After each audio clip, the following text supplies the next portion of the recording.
Ouais, vous savez, surtout Emmanuel Macron, il est complètement hors sol et il ne comprend pas comment vivent les gens.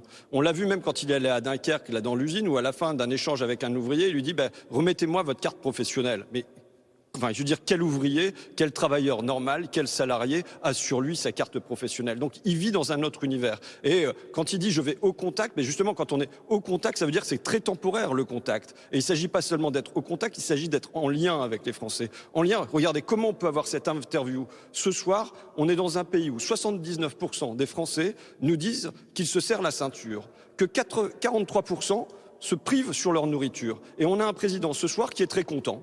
C'est bien, tout va bien. Et à la limite, Et qui il vous nous dit dit que le trimestre anti-inflation va se prolonger. Il en parle de l'inflation, François Ruffin. Il dit qu'en effet, le trimestre anti-inflation peut se prolonger et qu'il a pour objectif d'absorber cette inflation d'ici à l'automne. En tout cas, c'est l'objectif qu'il se met. Mais il a l'air d'être très content de ce qui s'est fait là. Mais demandez à ces 80% de Français qui se serrent la ceinture, à ces 43%, c'est un chiffre énorme. Écoutez, on est dans un pays où 43% des habitants viennent nous dire qu'ils se privent sur leur nourriture. Et on a un président de la République qui dit le trimestre anti-inflation, il a bien marché. Du coup, on va le continuer. Ça nous paraît bien comme ça. Non, il y a un gros souci. Quand les Français, presque la moitié des Français disent qu'ils se privent sur leur nourriture et que, y compris chez les salariés, il y a des salariés pauvres qui ne vivent pas de leur travail. On doit poser comme principe que les Français doivent pouvoir vivre de leur travail.